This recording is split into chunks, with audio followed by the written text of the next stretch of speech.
ನಮಸ್ಕಾರ ರೀ ಎಲ್ಲರಿಗೂ. ಎಲ್ಲರೂ ಹೆಂಗದ್ರಿ? ಫಾಸ್ಟ್ ಅಡುಗೆ ಮನೆ ಚಾನಲ್ಗೆ ಎಲ್ಲರಿಗೂ ಸ್ವಾಗತ ನೋಡ್ರಿ. ಯೂಟ್ಯೂಬ್ ಫ್ರೆಂಡ್ಸ್ ಎಲ್ಲ ಆರಾಮದಿರಿಲ್ರಿ? ನಾನು ಆರಾಮದಿರ ತಿಳ್ಕೊಡೀನಿ. ನಾನು ಕೂಡ ಆರಾಮದೀನಿ ನೋಡ್ರಿ ಫ್ರೆಂಡ್ಸ.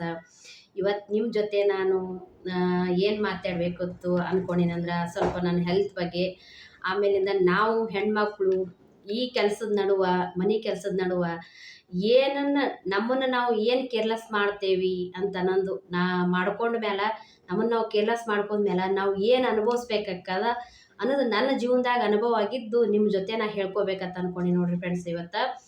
ಆಮೇಲಿಂದ ವಿಡಿಯೋ ಇಷ್ಟ ಆಯ್ತಂದ್ರೆ ಶೇರ್ ಮಾಡಿರಿ, ಸಬ್ಸ್ಕ್ರೈಬ್ ಮಾಡಿರಿ, ಲೈಕ್ ಮಾಡಿರಿ ಫ್ರೆಂಡ್ಸ. ನನಗೂ ಕೂಡ ಹೆಲ್ಪ್ ಆಕದ್ರಿ. ಏನಾಗೈತೆ ಅಂತ ಸ್ಟಾರ್ಟ್ ಮಾಡಮ್ರಿ ಅಂದ್ರೆ ಹೇಳ್ತೀನಿ ರೀ ಇವಾಗ ಏನೇನಾಗೈತೆ ಅಂತಂದು. ನಾನು ಕೇರ್ಲೆಸ್ ಮಾಡಿದ್ದು ಇವತ್ತು ಸಿಕ್ಕಾಪಟ್ಟಿ ಅನುಭವಿಸಾಕತ್ತೀನಿ ನೋಡ್ರಿ ಫ್ರೆಂಡ್ಸ. ನೀವು ಮಾಡಬೇಡ್ರಿ ಆ ಥರ. ಹೆಣ್ಮಕ್ಳು ನಿಮ್ಮ ಮ್ಯಾಗ ನೀವು ನಿಗಾ ಇಟ್ಕೋರಿ, ನಿಮ್ಮ ಆರೋಗ್ಯದ ಮೇಲೆ. ಏನಾಯ್ತಪ್ಪ ಅಂತಂತಂದ್ರೆ ಆರಾಮೇ ಇದ್ದೆ ರೀ, ಚಂದೇ ಇದ್ದೆ. ಮತ್ತು ಆಮೇಲಿಂದ ಟೇಲ್ರಿಂಗ್ ಕಲಿಬೇಕು ಅಂತ 1.5 ವರ್ಷದ ಹಿಂದ್ಗಡೆ ಟೇಲ್ರಿಂಗ್ ಕ್ಲಾಸಿಗೆ ಹಚ್ಚಿದೆ, ಕಲಿತೆ ಕೂಡ. ಅದರಲ್ಲಿ ಸಕ್ಸಸ್ ಆದೆ ರೀ ನಾನು. ಆಮೇಲಿಂದ ಅದನ್ನ ಕೆಲಸ ಸ್ಟಾರ್ಟ್ ಮಾಡಿದೆ. ಇವಾಗೂ ಕೂಡ ನಡಿಲಾಕತ್ತದ್ರಿ, ಚಂದ ನಡೆದೈತಿ ಕೆಲಸ. ಆಮೇಲಿಂದ ಅದೇ ಮಾಡ್ಕೋತ ಏನಾಯ್ತಪ್ಪ ಅಂತಂದ್ರೆ ಹೆಲ್ತ್ ಪ್ರಾಬ್ಲಮ್ ಆಯ್ತು ರೀ. ಹೆಲ್ತ್ ಪ್ರಾಬ್ಲಮ್ ಆದ್ಮೇಲೆ ಈ ಮನಿ ಜವಾಬ್ದಾರಿ, ಮಕ್ಳ ಜವಾಬ್ದಾರಿ ನಡ್ಬರ್ಕ ಏನು ನಾವು ಒಂದು ಮರೆತು ಬಿಟ್ಟಿದ್ದೆ ಅಂದ್ರೆ ರೀ ಫ್ರೆಂಡ್ಸ, ನನಗೆ ಗೊತ್ತಿದ್ರೂ ಕೂಡ ನಾನು ಏನೋ ಕಲಿಬೇಕು, ನಾ ಮುಂದೆ ಹೋಗ್ಬೇಕು, ನಾನು ಒಂದು ಏನೋ ಮಾಡಬೇಕು ಅನ್ನೋ ಇದ್ರೊಳಗೆ, ಮನಿ ಜವಾಬ್ದಾರಿ ನಿಭಾಯಿಸಿದ್ರೊಳಗೆ ನನಗೆ ಗೊತ್ತೈತಿ ಈ ಥರ ಐತಿ, ನನಗೆ ಆಲಕತ್ತ ಅನ್ನೋದು ಗೊತ್ತಿದ್ರೂ ಕೂಡ ನಾ ಏನು ಅನ್ಕೊಂಡ್ಬಿಟ್ಟೆ ರೀ, ನಾವು ಸ್ವಲ್ಪ ಪೂಜೆ ಜಾಸ್ತಿ ಮಾಡ್ತೀನಿ, ದೇವಸ್ಥಾನಕ್ಕೆ ಜಾಸ್ತಿ ಹೋಗ್ತೀನಿ. ಹಾಗಾಗಿ ನಾ ಏನು ಅನ್ಕೊಂಬಿಟ್ಟೆ, ನನಗಿದು ಹೋದ್ರೆ ಬೇಸಿನೇ ಆಯ್ತು, ಇದರಲ್ಲಿ ನನಗೇನು ಲಾಭ ಇತ್ತು ಬಿಡು ಅನ್ನೋ ಥರ ಕೇರ್ಲೆಸ್ ಮಾಡಿಬಿಟ್ಟೆ ನೋಡ್ರಿ ಫ್ರೆಂಡ್ಸ್. ಅದನ್ನೇ ಇವತ್ತು ನಾನು 2 ತಿಂಗಳಾಯ್ತು ಇವತ್ತು ಆ ಪ್ರಾಬ್ಲಮ್ ಫೇಸ್ ಮಾಡ್ಲಾತ್ತೀನಿ ರೀ ನಾನು. ಹಾಗಾಗಿ ನೀವು ಕೂಡ ಯಾರು ಕೇರ್ಲೆಸ್ ಮಾಡೋಕೆ ಹೋಗಬೇಡ್ರಿ. ಈ ಥರ ಆಯ್ತಂದ್ರೆ ಏನಾಯ್ತಪ್ಪ ಅಂತ ಈಗ ಹೇಳ್ತೀನಿ ನೋಡ್ರಿ ಫ್ರೆಂಡ್ಸ. ಅಂದರೆ ಏನಾಯ್ತು ರೀ, ಇದು ರೀ ಪೀರಿಯಡ್ ಪ್ರಾಬ್ಲಮ್ ಇತ್ತು ರೀ ನನಗೆ. ಯಾವಾಗಿಂದ ಅಂತಂದ್ರೆ ನನಗೆ 3 ಜನ ಮಕ್ಕಳು ರೀ. 3ನೇ ಮಗು ಆದಮೇಲಿಂದ ಪೀರಿಯಡ್ ಪ್ರಾಬ್ಲಮ್ ಆಯ್ತು ರೀ ನನಗೆ. ಪೀರಿಯಡ್ ಪ್ರಾಬ್ಲಮ್ ಆದ್ಮೇಲೆ ನಾ ಏನು ಅಂದ್ಕೊಂಡೆ ರೀ, ನನಗೆ ಅದು ಪೀರಿಯಡ್ ಸರಿಯಾಗಿ ಆಗ್ತಿರ್ಲಿಲ್ಲ ರೀ, ನನಗೆ ತಿಂಗಳ ಹಾಕಿದ್ದಿಲ್ಲ.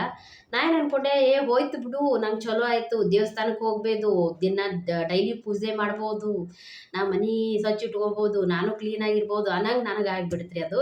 ಹಾಗಾಗಿ ನಾ 1 ವರ್ಷ ತನಕ ನಾ ಅದ್ರ ಬಗ್ಗೆ ಕೇರೇ ಮಾಡಲಿಲ್ಲ ರೀ. ಹಾಗೆ ಬಿಟ್ಬಿಟ್ಟೆ. ಕ್ಲಾಸಿಗೆ ಹೋದೆ, ಕಲಿತೆ. ಆಮೇಲಿಂದ ಮನೆಗೆ ನಾನು ಮನೆಗೆ ನಾನು ಟೈಲರಿಂಗ್ ಶಾಪ್ ಓಪನ್ ಮಾಡಿಕೊಂಡೆ. ನನ್ನ ಕೆಲಸ ಸ್ಟಾರ್ಟ್ ಆಯಿತು. ಆಮೇಲಿಂದ ಮಕ್ಕಳು ಸ್ಕೂಲಿಗೆ ಕಳಿಸು, ಗಂಡನ ಕೆಲಸಗಳು, ಇದು ನಮ್ಮ ಕೆಲಸ ನಡೀತು ರೀ ಡೈಲಿ. ನಂದು ಬಗ್ಗೆ ನಾನು ಕೇರೇ ಮಾಡಲಿಲ್ಲ. ಹೋಯ್ತು ನನಗೆ ಹೋಗೈತೆ ಬಿಡು, ಚಲೋ ಆಯ್ತು ಅನ್ನಕ್ಕಿ. ಹಿಂಗೆ ಯಾರು ನಾವು ಹೆಣ್ಮಕ್ಳು ಮಾತಾಡಿದ ತಕ್ಷಣ ನನಕ್ಕಿ ಹೌದು ನನಗೆ ಈ ಥರ ಆಗಲ್ಲ ಅನ್ನಕ್ರಿ. ಆಗಲ್ಲ ಅವ್ರೇನನ್ನೋರು, ಯಾಕೆ ನಿನಗೆ ಯಾಕೆ ಆಗಲ್ಲ, ನಿನ್ನ ದಿನ ಸಣ್ಣ ವಯಸ್ಸು ಐತಲ್ಲ, ನೀ ತೋರಿಸ್ಕೋಬೇಕಲ್ಲ, ಹಂಗೆ ಬಿಡಬಾರ್ದು. ನಾನಂದೆ ನನಗೆಲ್ಲ ಮಕ್ಕಳಾಗೈತಿ, ಎಲ್ಲ ಆಗೈತಿ, ನಂಗೆ ಏನು ಅವಶ್ಯಕತೆ ಐತಿ ಅದರಿಂದ, ಹೋಗ್ಲಿ ಬಿಡು ಅಂತಂದು ಬಿಟ್ಬಿಟ್ಟೆ ನೋಡ್ರಿ ಫ್ರೆಂಡ್ಸ. ಬಿಟ್ಟಿದ್ದು ಆಮೇಲಿಂದ ಸಡನ್ನಾಗಿ 1 ವರ್ಷ ಆದ ತಕ್ಷಣ ಏನಾಯ್ತು ರೀ, ನನಗೆ ಪ್ರಾಬ್ಲಮ್ ಸ್ಟಾರ್ಟ್ ಆಯ್ತು ರೀ. ಅಲ್ಲಿಂದ ಸ್ಟಾರ್ಟ್ ಆಯ್ತು ನೋಡ್ರಿ ನಂದು ಹಣೆ ಬರ. ಏನಾಯ್ತು ರೀ, ಅದು ಹೊಟ್ಟು ಉಬ್ಬ್ದಂಗೆ ಆಗೋದು, ಹೊಟ್ಟು ಬಾರ್ಸ್ದಂಗೆ ಆಗೋದು, ಗ್ಯಾಸ್ಟ್ರಿಕ್ ಆಗೋದಲ್ರಿ, ಅದೇ ಥರ ಸೇಮ್ ಪ್ರಾಬ್ಲಮ್ ಆಗ್ಲಕತ್ತು. ಗ್ಯಾಸ್ಟ್ರಿಕ್ ಆದಾಗ ಹಾಕೋದಲ್ಲ ಆ ಥರ ಆಗೋದ್ರಿ. ಆಮೇಲೆ ಅದ್ರ ಸಡನ್ನಾಗಿ ತೆಳಗಿನ ಹೊಟ್ಟೆ ಡೆಲಿವರಿ ಪೇನ್ ಬರ್ತಾವಲ್ರಿ, ಆ ಥರ ಪೇನ್ ಬರೋದು, ತೆಳಗಿನ ಹೊಟ್ಟೆ ಬರೋದು. ಆಮೇಲಿಂದ ಮಕ್ಕ ಲಕ್ಷಣ ಎಲ್ಲ ಚೇಂಜ್ ಆಗ್ಲಕತ್ರಿ. ಅದು ನನಗೆ ತೋರ್ಸಾಕತ್ತದ್ರಿ ಮ್ಯಾಗ. ಆದ್ರೆ ನನಗದು ಏನಂತಂದು ನನಗೆ ಅಷ್ಟು ಅರ್ಥ ಆಗಿಲ್ಲ ರೀ ಫ್ರೆಂಡ್ಸ್ ಅದು. ಯಾಕಂದರೆ ನಮಗೊಂದು ಇಂಜೆಕ್ಷನ್ ಗೊತ್ತಿಲ್ಲ, ಒಂದೇನು ಗೊತ್ತಿಲ್ಲ. ಸುಮ್ಮನೆ ಸಡನ್ನಾಗಿ ಈ ಥರ ಆದಾಗ ನಮಗೆ ಏನು ಮಾಡಬೇಕು, ಏನು ಬಿಡಬೇಕು ಅನ್ನೋದು ನಮ್ಮ ತಲೆಯಾಗ ಬರಂಗಿಲ್ಲ ರೀ ಫ್ರೆಂಡ್ಸ.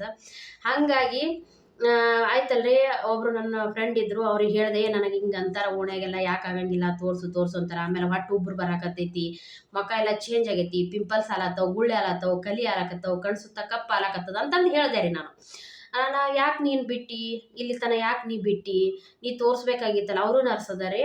ಹಂಗಂದು ನೀನು ಬಾ, ನೀನು ನಮ್ಮ ಹಾಸ್ಪಿಟ್ಲಿಗೆ ಬಾ, ನೀನು ಚೆಕ್ ಮಾಡಿಸ್ತೀವಿ ಅಂತ ಅಂದಳು. ಅಂದಳ್ರಿ ನನ್ನ ಗೆಳತಿ. ಅಂದಿದ್ದಕ್ಕೆ ನಾನು ಗಂಡ್ಮಕ್ಳು ಅದಾರ ರೀ ಅವರು ಸರು ಡಾಕ್ಟರು. ಹಾಗಾಗಿ ಗಂಡ್ಮಕ್ಳ ಹತ್ರ ಬೇಡ ನನಗೆ ಅಂತಂದೆ ರೀ.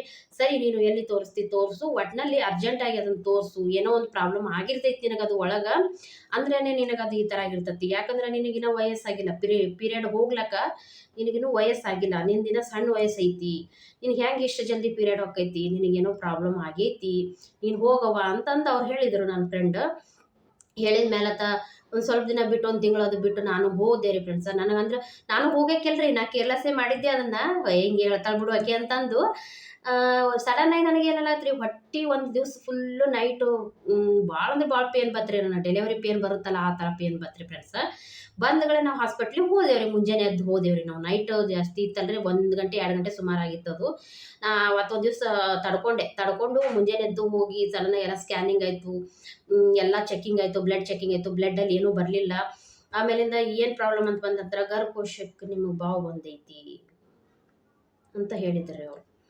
ಹೇಳಿದ ತಕ್ಷಣ ಆಯ್ತಲ್ರಿ, ನಮಗೆ ಗಾಬರಿ ಆಗಿಬಿಡ್ತು. ಗಾಬರಿಯಾಗಿ ಮುಂದೆ ಏನು ಮಾಡ್ಬೇಕ್ರಿ ಮೇಡಮ, ಮಾಡಬೇಕು ಅಂದ ತಕ್ಷಣ, ಇಲ್ಲ ಇದು 3 ತಿಂಗಳು ಇದನ್ನು ಬರ್ತೈತಿ, ನೀವು ತೊಗೋಬೇಕು, ನೀವು ಹೆಂಗೆ ಬಿಟ್ಟಿರಿ, ಕೇರ್ಲೆಸ್ ಮಾಡಬಾರ್ದು ನೀವು, 1 ವರ್ಷ ತನಕ ಆಗಿಲ್ಲ ಅಂದರೂ ಕೂಡ ನೀವು ಯಾಕೆ ತೋರಿಸಿಲ್ಲ, ತೋರಿಸ್ಬೇಕಾಗಿತ್ತು ನೀವು ಅಂತಂದು ಹೇಳಿದ್ರಿ ಅವರು. ಹೇಳಿದ ಮೇಲತ್ತ, ಇಲ್ರಿ ಮೇಡಮ ನಮ್ಮದು ಇದನ್ನಾಗ್ಯದ, ಈಗ ಹೆಂಗೆ ಮಾಡೋದು. ನಮ್ಮ ಕಾಮು ಅಡ್ಡ ಬರ್ಲಾಕತ್ತಾಳ್ರಿ ಇಲ್ಲಿ ಕುಂತಾಳ್ರಿ ಆಕಿ ಕಾಮು, ಬೆಕ್ರಿ ನಮ್ಮದು, ಇಲ್ಲೇ ಟೇಬಲ್ ಮ್ಯಾಗ ಕೂತಾಳ್ರಿ.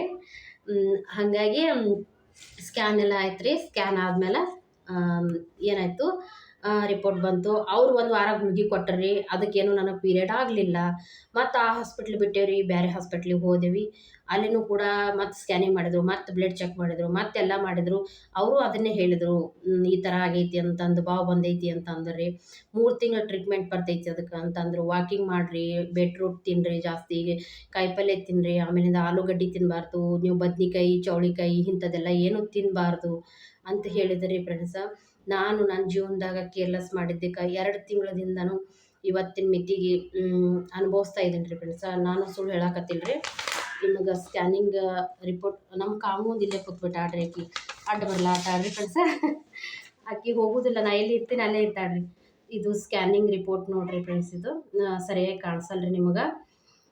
ಹಾಗಾಗಿ ನಾ ಮಾಡಿರೋ ತಪ್ಪನ್ನು ಯಾವ ಹೆಣ್ಮಕ್ಳು ಕೂಡ ಮಾಡಬೇಡ್ರಿ. ಇವಾಗ ಎಷ್ಟು ಮಾನಸಿಕವಾಗಿಯೂ ಅನುಭವಿಸ್ತಾ ಇದ್ದೀನಿ, ದೈಹಿಕವಾಗಿಯೂ ಅನುಭವಿಸ್ತಾ ಇದ್ದೀನಿ ರೀ ನಾನು. ಹಾಗಾಗಿ ಯಾರೇ ಆಗಲಿ ಪೀರಿಯಡ್ ಆಗಿಲ್ಲ ನನಗೆ ಚಲೋ ಆಯ್ತು ಅನ್ಕೋಬೇಡ್ರಿ ನನ್ನ ಥರ. ಇವಾಗ ಸಿಕ್ಕಾಪಟ್ಟೆ ನಾನು 2 ತಿಂಗಳಾಯ್ತು ಸಫರ್ ಮಾಡ್ಲಾಕತ್ತೀನಿ ರೀ ನಾನು. ಒಂದೇ ಒಂದು ತಲೆ ನುಸಿದ್ರು ಕೂಡ ನಾ ಟ್ಯಾಬ್ಲೆಟ್ ತೊಗೊಳಕ್ಕೆಲ್ಲ ಇವತ್ತಿನ ಮಿತಿಗೆ ಟ್ಯಾಬ್ಲೆಟ್ಗಳು ತೊಗೊಳಕತ್ತೀನಿ. ಆಮೇಲಿಂದ ವಾಕಿಂಗ್ ಮಾಡತ್ ಹೇಳ್ಯಾರ. ನಮಗೆ ಈ ಕೆಲಸದ ನಡುವೆ ವಾಕಿಂಗ್ ಮಾಡೋಕ್ಕಾಗಲ್ಲ. 3 ಜನ ಮಕ್ಕಳು, ಗಂಡ, ಮನೆ ಜವಾಬ್ದಾರಿ, ಮತ್ತು ಆಮೇಲಿಂದ ಬಟ್ಟೆ ಹೊಲಿದು ಈ ಜವಾಬ್ದಾರಿ ಒಳಗೆ ಸರಿಯಾಗಿ ಮಾಡೋಕ್ಕಾಗ್ತಾ ಇಲ್ರಿ ಫ್ರೆಂಡ್ಸ. ಹೊಳ್ಳಿ ಸ್ಕ್ಯಾನಿಂಗಿಗೆ ಹೋಗ್ಬೇಕಾಗಿದ್ರಿ. ಏನಾಗುತ್ತಂತ ಗೊತ್ತಿಲ್ಲ ರೀ ನನಗೆ, ಮುಂದೆ ಏನಾಗುತ್ತಂತ ಗೊತ್ತಿಲ್ಲ. ಇವಾಗೂ ಅದು ಏನಾಗ್ಯದತ್ತ ಗೊತ್ತಿಲ್ಲ. ಟ್ಯಾಬ್ಲೆಟ್ ಮಾತ್ರ ಕಂಟಿನ್ಯೂ ಆಗ್ಯದ ತೊಗೊಳಕತ್ತೀನಿ ರೀ ಫ್ರೆಂಡ್ಸ. ಹಾಗಾಗಿ ಯಾವುದೇ ಹೆಣ್ಮಕ್ಳಾಗಲಿ ಪೀರಿಯಡ್ ಆಗಿಲ್ಲ ಅಂದ್ಬಿಟ್ಟು ಕೇರ್ಲೆಸ್ ಮಾತ್ರ ಮಾಡಕ್ಕೆ ಹೋಗಬೇಡ್ರಿ. ನನಗಾಗಿದ್ದ ಅನುಭವನ ನಿಮ್ಮ ಜೊತೆ ನನಗೆ ಹಂಚ್ಕೋಬೇಕಂತ ಅನಿಸ್ತು ರೀ ಫ್ರೆಂಡ್ಸ್ ನನಗೆ. ಹಾಗಾಗಿ ನಿಮ್ಮ ಹತ್ರ ಹೇಳಿನಿ ರೀ ಫ್ರೆಂಡ್ಸ್ ನಾನು. ನನ್ನ ಚಾನಲ್ ಇಷ್ಟ ಆಯಿತು ಅಂದ್ರೆ ಇದು ನಂದು ಫಸ್ಟ್ ವಿಡಿಯೋ ರೀ, ಮುಖ ತೋರಿಸಿ. ಪ್ಲೀಸ್ ಎಲ್ಲರೂ ಸಪೋರ್ಟ್ ಮಾಡಿರಿ, ನನ್ನ ಕೂಡ ಬೆಳೆಸ್ರಿ, ಉಳಿಸ್ರಿ ನಿಮ್ಮ ಜೊತೆಗೆ. ನಾನು ಕೂಡ ಎಲ್ಲರಿಗೆ ಸಪೋರ್ಟ್ ಮಾಡ್ತೀನಿ ರೀ ಫ್ರೆಂಡ್ಸ. ನಾ ಮಾಡಿರೋ ತಪ್ಪನ್ನು ಪ್ಲೀಸ್ ಯಾರೂ ಮಾಡಕ್ಕೆ ಹೋಗಬೇಡ್ರಿ, ಆಯ್ತು ರೀ. ಎಲ್ಲರಿಗೂ ನಮಸ್ಕಾರ ರೀ. Thank you.